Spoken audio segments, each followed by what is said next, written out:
Okay, class, good afternoon. Nice to meet you. Okay, everybody. Now we will continue our study about the next material of English studies. Now we will discuss about recount text. I think recount text is a familiar material because we have so many experience, we have so many story maybe that we can tell with the recount text. So let me give you information about what we will discuss today. So now we will discuss about the first is a definition, and then the second is about the characteristic of recount text, and the next about the generic structure, and then the last is about the kind of recount text. And then remember the example of recount text. Okay, so from the first we have to study about the definition of recount text. Oke, jadi hari ini kita akan membahas tentang recount text. Jadi recount text ini sebenarnya materi yang sudah familiar karena setiap orang, setiap personal itu mempunyai cerita, mempunyai pengalaman masing-masing. Jadi kita bisa menceritakannya melalui recount text ini. Jadi intinya recount text itu hampir sama dengan naratif, tapi kalau naratif itu lebih bersifat imajinasi, lebih bersifat what is it like legenda dan folk tale dan yang lain. Tapi kalau recount text ini lebih bersifat ke pengalaman pribadi, bisa saja bersifat imajinasi, tapi itu lebih ada urutan-urutannya. Jadi kemudian seperti berita dan yang lain itu bisa dimasukkan di dalam recount text, atau kita bisa membuat laporan, itu juga kita bisa menggunakan recount text juga. Oke, langsung saja masuk dalam pengertian atau definisi dari recount text sendiri. Oke, jadi recount text itu merupakan suatu teks yang menjelaskan suatu cerita, aksi, dan juga aktivitas dengan tujuan untuk menghibur sekaligus memberi informasi terhadap pembaca. Jadi sifatnya ini adalah lampau ya, menceritakan ulang mengenai kejadian atau pengalaman yang ada di masa lampau. Jadi biasanya itu cerita-cerita yang karena bersifat cerita itu berarti aktivitas atau kegiatan itu berada di waktu lampau. Kemudian untuk ciri-cirinya langsung saja. Ciri-ciri dari recount text itu yang pertama adalah memakai kalimat past tense. We know that past tense is the tense so about the activities in the past is like that. Jadi past tense ini adalah tenses yang digunakan untuk menunjukkan atau menyatakan pekerjaan atau aktivitas atau kejadian di waktu lampau. It is like that. For example, like I spent my summer in Jakarta and I was very happy.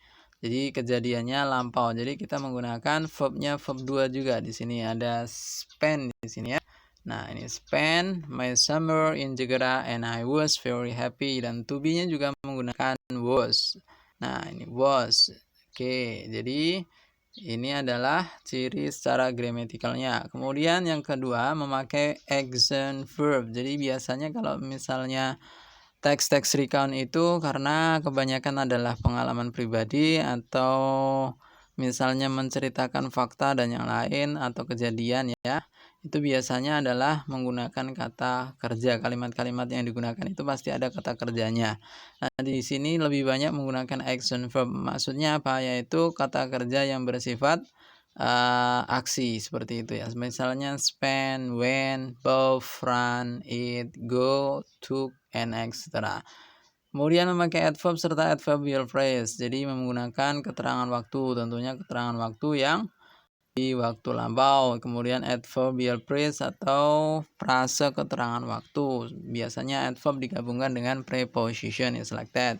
Contohnya last month in Malang, kemudian lately and extra. So you can find the other by yourself. Oke, kemudian next fokus pada objek tertentu. Sebagai contoh saya penulis memakai conjunction serta time connective untuk menjelaskan urutan kejadian. Jadi kalau fokus pada objek tertentu itu misalnya kejadian atau ceritanya tentang apa, misalnya pergi atau liburan ke Bali atau kemana itu ya, itu adalah kejadian atau objek yang akan diceritakan. Kemudian memakai conjunction serta time konektivitas untuk menjelaskan urutan kejadian. Jadi biasanya karena ini bersifat what is it like, kejadiannya berurutan gitu ya. Jadi biasanya menggunakan conjunction waktunya adalah and, after that, kemudian or, on Monday, kemudian on Sunday, and etc.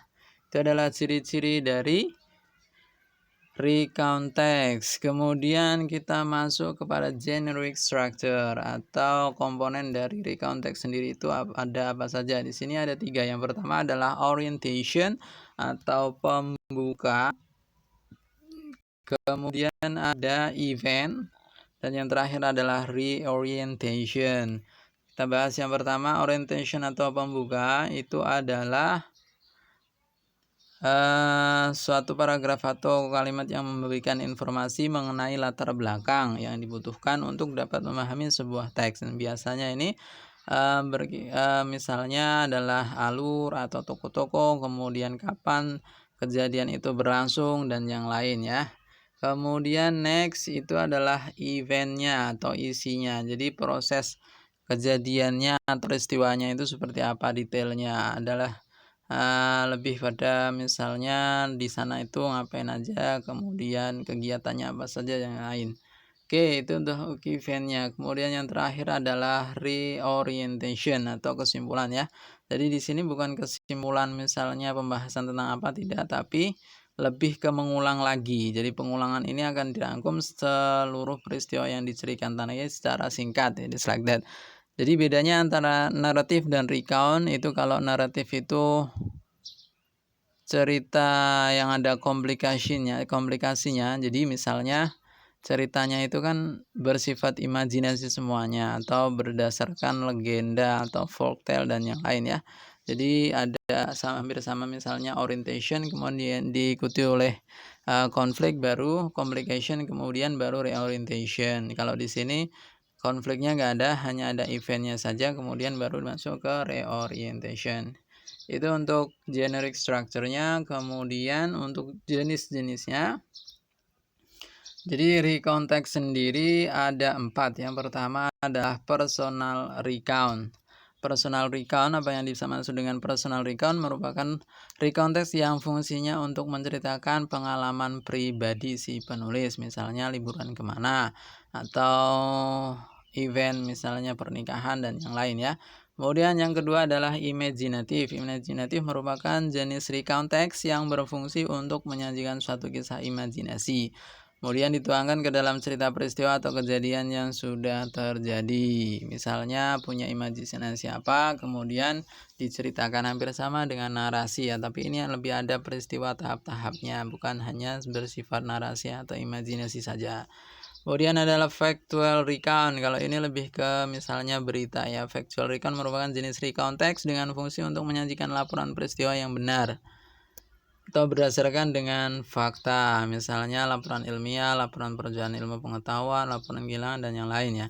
Kemudian historical recount, jenis satu ini menceritakan mengenai sejarah, baik itu tempat bersejarah hingga benda-benda bersejarah, misalnya cerita Candi Prambanan, hampir sama dengan naratif ya, tapi di sini ada tahap-tahapnya dan ada komplikasinya ya. Jadi hanya menceritakan saja, misalnya hasilnya apa, seperti itu. Oke, itu adalah jenis-jenis dari recount text. Kemudian yang terakhir kita akan membahas tentang contohnya. Jadi di sini ada contoh, misalnya dibagi 3 ya. Jadi paragraf tanya. Yang pertama, paragraf pertama adalah orientation, kemudian yang kedua event, yang ketiga adalah reorientation. Coba kita pahami sebentar.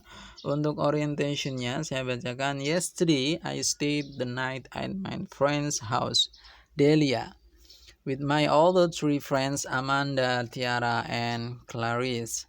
Delia's house is so pretty. It has a big garden with a lot of kind of flowers and a big swimming pool.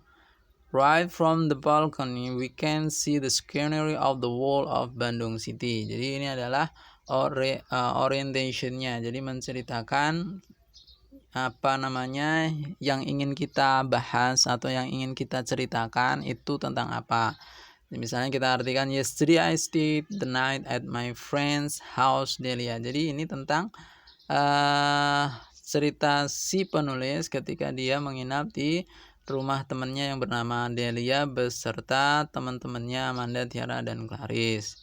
Nah, kemudian rumahnya itu sangat indah, kemudian banyak sekali bunga, kemudian ada kolam renang, kemudian di balkon kita bisa melihat kota Bandung, pemandangan kota Bandung. Jadi bersifat umum ya, jadi menceritakan nanti apa yang akan ceritanya itu tentang apa, itu masuknya ke orientation. Kemudian next, itu masuknya ke event ya. Event itu adalah peristiwa apa saja atau aktivitas apa saja yang dilakukan ketika di rumah temannya tadi ya. Jadi when we first arrived at 8 a.m. Delia has welcomed us and asked us to get around the house, and she explained all the room inside her home along with its function. After walking around the house, we gathered at Delia's room to put our things. Then we go to the garden and have some tea while chatting with each other. At 12 p.m., Delia asked us to eat the lunch prepared by the chef. The food was delicious. It was a traditional food from Korea. After lunch, we decided to go swimming. We had a good time. Around 5 p.m., we cleaned ourselves and prepared for a barbecue season for the night. We ate a lot of meat and saw the city light of Bandung City. Right by 11 p.m., we got back to the house and sat in a circle in Delia's room, talk and have some discussion. It's like that. Jadi untuk di bagian ini ceritanya adalah atau yang dibahas adalah kegiatan apa saja yang dilakukan di dalam rumahnya Delia tadi. Misalnya yang pertama kita datang pada pukul 8, kemudian Delia menjelaskan kamar-kamarnya, kemudian jam 12 makan siang, kemudian berenang, jam 5 membersihkan atau mandi, kemudian jam 11 dan yang lain. Itu adalah event. Kemudian yang terakhir adalah reorientation. Reorientation ini beda dengan conclusion. Reorientation ini hanya mengulas kembali dari awal cerita sampai akhir cerita. Misalnya di sini, we finally go to sleep around 2 a.m. It was late, but we had so much fun. I would love to go back to Delia's house. Jadi kita akhirnya tidur sekitar jam 2 pagi ya. It was late, itu sangat telat sekali untuk tidurnya. But we had so much fun. Tapi kita sangat senang. I would love to go back. Saya ingin kembali lagi ke rumahnya. Jadi intinya ada 3 bagian. Yang pertama orientation, event, kemudian reorientation. Baik, itu saja penjelasannya tentang recount text. Jadi untuk nanti lebih memahami tentang recount text, saya akan berikan contoh soalnya, nanti bisa dikerjakan dan didiscuss melalui chat WA. Okay everybody, thank you for your attention and see you next time.